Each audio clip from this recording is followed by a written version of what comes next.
Bapak Ibu dan saudara sekalian, kalau kita memperhatikan akan Mazmur yang ke-40 ini, menurut saudara, apa yang sedang dialami oleh pemazmur? Sengsara. Hatinya lagi penuh kegembiraan atau hatinya lagi galau? Ini galau berat. Kenapa galau berat? Nah, kan? Karena masalah itu datang silih berganti. Pemazmur ingin, kalau boleh, Tuhan itu segera menjawab doanya dan melepaskan dia dari masalah demi masalah. Maka dia berdoa, bersegeralah ya Tuhan, tolonglah aku. Tapi Tuhan tolong nggak? Ya kan? Sepertinya tidak. Tapi sebagai orang yang beriman, kita yakin nggak bahwa Tuhan akan menolong kita? Nah, yang menjadi masalah adalah saya dan saudara kadang-kadang apa? Kurang percaya, tidak yakin, kurang sabar, ya kan? Maunya apa? Maunya instan, ya kan? Enggak mau berproses. Kalau perlu Tuhan yang ikut kita, bukan kita yang ikut Tuhan. Nah, Bapak Ibu dan saudara sekalian, waktu menyiapkan renungan ini, saya ingat beberapa peristiwa terkait dan relasi kita dengan Tuhan dan sesama kita. Yang pertama, pada tahun 2019, saya mengadakan dan teman-teman mengadakan kampanye pertanian organik dari Sumatera Utara, dari kota Medan, terus kami jalan sampai ke Belangpidi, Aceh. 1 bulan lamanya. Nah, Bapak Ibu dan saudara sekalian, yang mimpin itu adalah seorang tokoh nasional. Nah, saya selalu memperhatikan si Bapak ini. Orangnya tegas, enggak suka menunda waktu, ya kan? Kalau perlu lebih cepat, lebih baik. Saya tidak terbiasa dengan gaya dia. Tapi kalau yang lain yang biasa mengikuti dia, itu udah tahu gaya Bapak ini. Nggak bisa nunggu. Pokoknya cepat dan cepat. Nah, satu hari, Bapak Ibu sekalian, dalam perjalanan itu, kami butuh makan siang. Saya masih ingat, di mobil itu merapat ke satu rumah makan. Jam 11.45. Turun, karena dia orang tua, jalannya udah lambat. Sampai ke restoran itu jam 11.50. Lalu di order. Saya order, 5 menit dia ngomong ke pelayanan ini. Tidak pakai lambat. Sekali lagi dia bilang, tidak pakai lambat. Lalu orang koki menyiapkan makanan itu. 10 menit dia lihat. Udah 10 menit. Mana makanannya? Pas jam 12:05. Dia berdiri. Dia bilang, keluar. Cari tempat lain yang lebih cepat. Luar biasa kan? Dia nggak ada ngomong apa, dia keluar.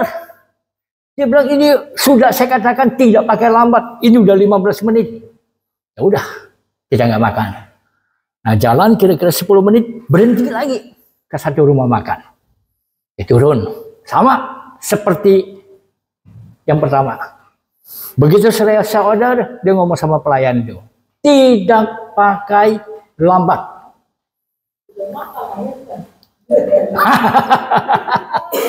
Ya kan? Bapak Ibu ngebayangin 3 restoran dia tinggalkan. Lalu saya tanya, Pak, kapan kita makan? Ya ini dia itu. Cuman kalau kita nunggu yang pertama, makan belum? Udah makan. Bapak Ibu dan saudara sekalian, pelajarannya apa bagi saya? Sama ketika kita sedang dalam kondisi lapar atau dalam berada masalah. Kita kepengennya apa? Cepat, lalu masalah selesai nggak? Nggak pernah selesai. Kenapa? Sebelum Tuhan menyelesaikan masalah, kita udah apa? Kita udah pindah ke masalah yang lain. Ya udah, Tuhan bilang, kelilinglah kau cari masalah. Itu urusanmu, bukan urusan saya. Nah itu tipe orang Kristen yang pertama. Ya kan? Tipe yang kedua apa? Nah, seringkali kita ketemu lagi, ada orang yang punya masalah, tapi nggak mau dia selesaikan. Ada nggak? Nah, lelet gitu kan? Oh, tenang aja, Belanda masih jauh, ya kan? Nah, banyak kali petani saya ngomong, itu udah tahu masalah ada di sawahnya. Seperti teman saya di Bali. Begitu saya ke kebun vanili, saya bilang, Pak, vanili Bu, masalah. Dia ngomong apa? Talung, tenang aja. Saya masih ada kerjaan yang lain. Saya ngomong sama dia apa? Cepat ditangani. Kalau enggak apa? Satu kebun ini tidak akan ada hasilnya. Tapi dia ngomong apa? Pak, enggak sempat.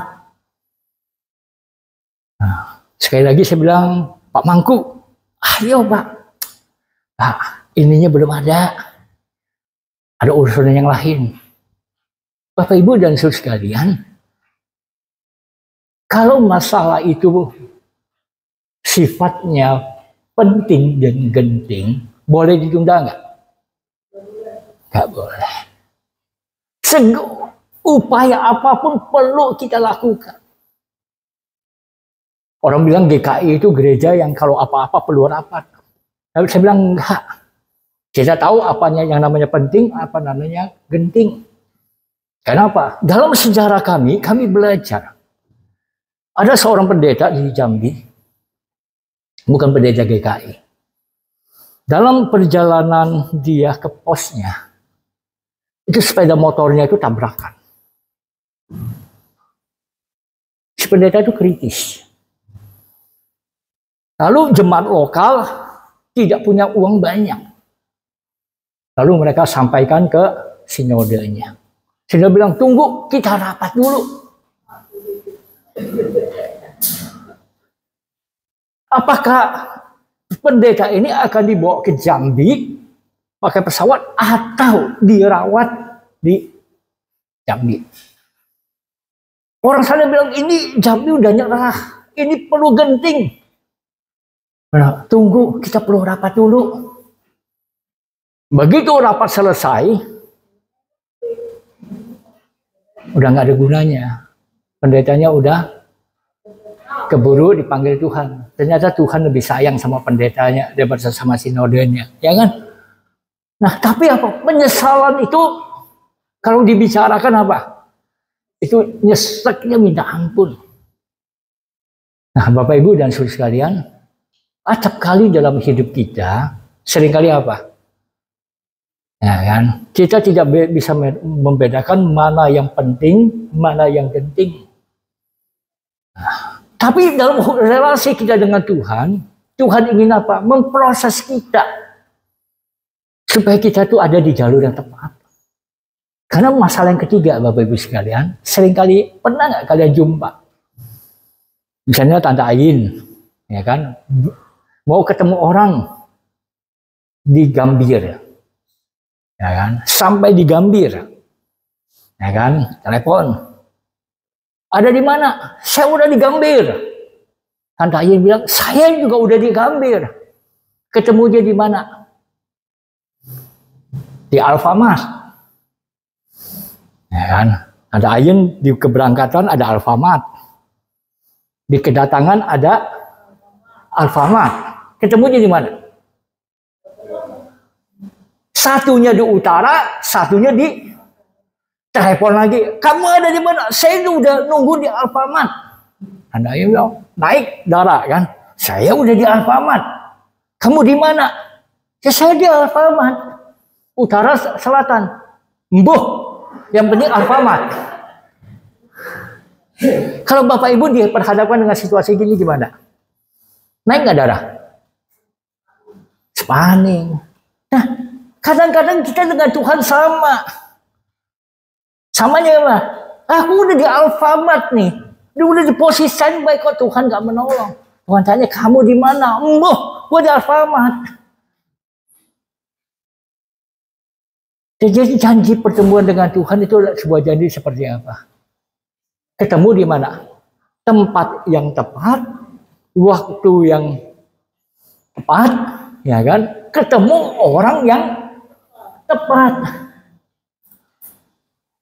Nah seringkali Bapak Ibu sekalian kita ini apa? Hobi cari siapa? Cari perantara. Yang keempat, orang Kristen hobi cari perantara. Atau cari orang pintar. Ya, saya juga bingung kadang-kadang. Ya kan? Alkitab menjelaskan kepada kita bahwa sejak Yesus datang ke tengah-tengah dunia, ketika ia naik ke surga, apa firman-Nya? Segala kuasa telah kuberikan kepada siapa? Segala kuasa diberikan kepada aku. Dan sekarang kuasa itu aku berikan kepada siapa? Kepada kamu. Kamu itu siapa? Apakah hanya 11 murid itu? Enggak. Kenapa? Dari 11 murid ini kemudian berita itu sampai lagi apa? Dan orang-orang yang mendengarkan apa? Pemberitaan ini dan percaya. Berarti apa? Kuasa Tuhan ada nggak? Ada. Tapi kenapa kuasa itu tidak kita gunakan? Kenapa saya dan saudara kadang-kadang lebih mengandalkan orang lain yang mendoakan kita daripada kita yang membangun relasi dengan Tuhan? Saat Yesus di atas kayu salib, ya kan, peristiwa itu apa yang terjadi di Bait Allah? Tirai terbelah kan, terbelah dua antara ruang yang maha kudus dengan ruang kudus itu tidak ada sekat lagi. Itu berarti apa? Allah rela, ya kan, menghadirkan dirinya secara utuh dan menyeluruh dalam kehidupan kita. Karena apa? Natal itu berarti apa? Allah beserta kita. Allah hadir di dalam seluruh kehidupan kita. Nah masalahnya Bapak Ibu sekalian, kadang-kadang kita itu kurang yakin. Ya kan? Kurang yakin ini yang kemudian membuat banyak langkah kita menjadi tersendat, terhambat, dan kurang tepat. Padahal yang Tuhan minta apa? Nggak banyak Bapak Ibu sekalian. Pemazmur mengatakan apa? Tuhan itu memperhatikan apa? Bukan berapa banyak saya memberikan persembahan. Enggak. Koko saya itu jarang ke gereja. Tapi kalau nitip persembahan rajin.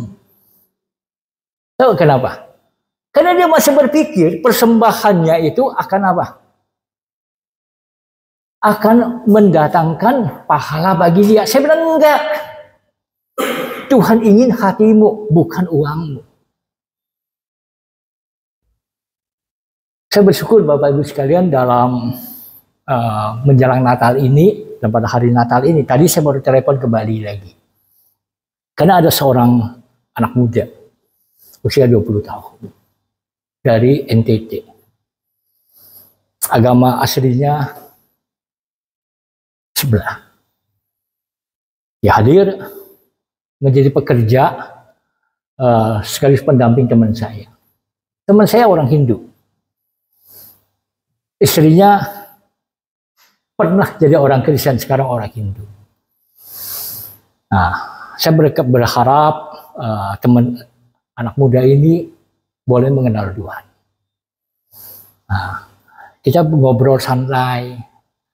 Ya kan, satu hari Bapak Ibu sekalian, saya tanya sama dia, malah ke depan kamu mau ikut siapa?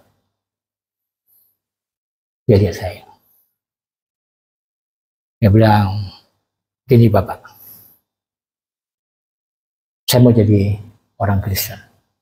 Oh, saya kaget.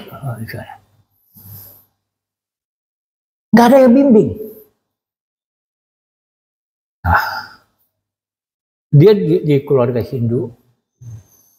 Tapi waktu minggu lalu, Bapak Ibu sekalian, saat saya mengatakan, kebetulan hari Minggu saya mau ke gereja. Saya bilang, Mal, bisa antar saya ke gereja enggak? Dia ngomong apa? Siapa? Saya juga mau ke gereja. Nah, lalu Bapak Ibu sekalian, saya mempersiapkan diri apa? Ya kan, selain mendoakan dia, saya keluarin uang untuk dia persembahan supaya nggak kaget. Karena dulu saya ingat, ketika saya ke gereja awal, saya bingung.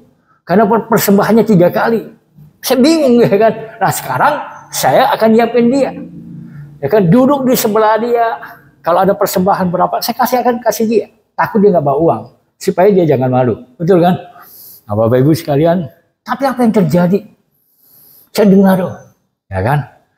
Si ibu yang dulu orang Kristen ini, itu mengajarin dia bilang, Mal, kalau kamu pergi ke gereja, pakai pakaian rapi, pakai sepatu. Orang Timur, gitu ya kan? Saya lihat, lebih rapi dia dari saya, gitu kan? Lalu dikasih amplop. Amplop apa, Bapak Ibu sekalian? Si oma yang udah Hindu ini, itu tidak perpuluhan. Lalu dikasih lagi uang. Ini kalau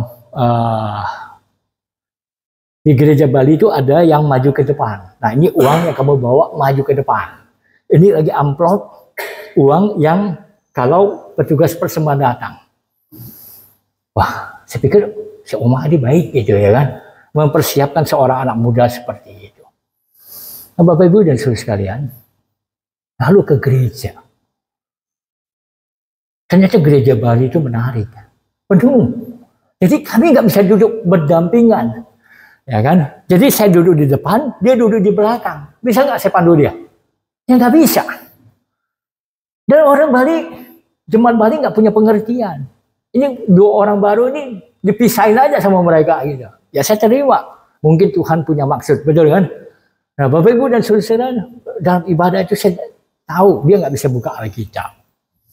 Nah, karena dikasih Alkitab Perjanjian Baru sebenarnya bacaannya beda gitu kan. Gimana dia buka? Tapi saya yakin dia anak akan belajar. Yang menarik ada ketika persembahan, ya kan? Saya nggak maju ke depan karena saya nggak bawa perpuluhan apa untuk gereja itu. Tapi selesai persembahan yang sodorkan ke kita, saya lihat ketika orang maju, dia maju. Still dia yakin dia maju, dia kasih, ketemu sampai dia senyum.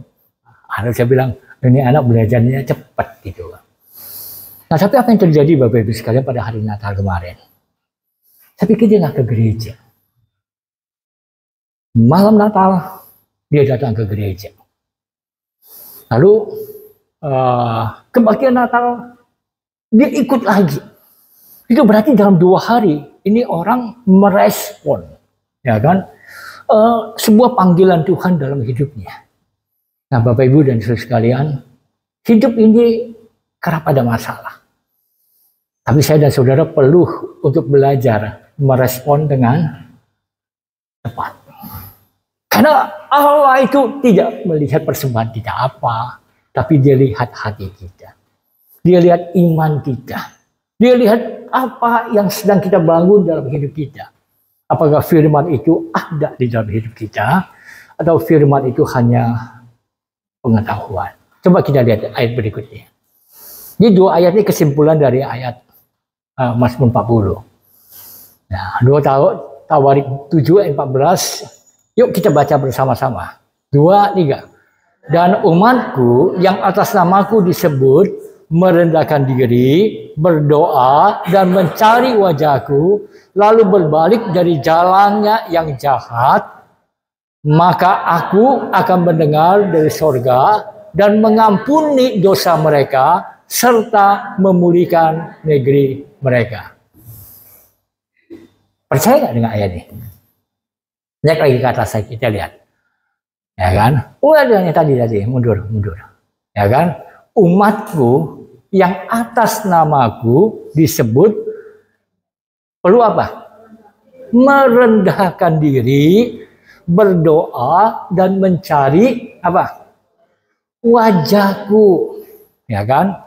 Lalu berbalik dari jalan-jalannya yang jahat, ya kan? Maka aku akan mendengar dari sorga dan mengampuni dosa mereka serta memulihkan negeri mereka. Jadi kalau Anda ingin negeri Indonesia itu pulih, datanglah, ya kan? Merendahkan diri, berdoa, dan carilah wajah Tuhan. Nah, ayat yang terakhir, ya kan, 2 Petrus 3:12, ya kan? Apa yang dikatakan firman ini? Sebab mata Tuhan tertuju kepada orang-orang benar dan telinganya kepada permohonan mereka yang minta tolong. Tetapi wajah Tuhan menentang orang-orang yang berbuat jahat. Benar nggak kira-kira? Ya, inilah. Ya kan? Mata Tuhan itu tertuju kepada orang-orang yang benar. Bukan pada persembahannya. Benar kan? Ya kan? Dan telinganya kepada permohonan mereka yang minta tolong. Mereka ini siapa? Umatnya. Datang kepada Tuhan. Dan lihat bagaimana janji ini terpenuhi dalam hidup kita. Tuhan menolong kita.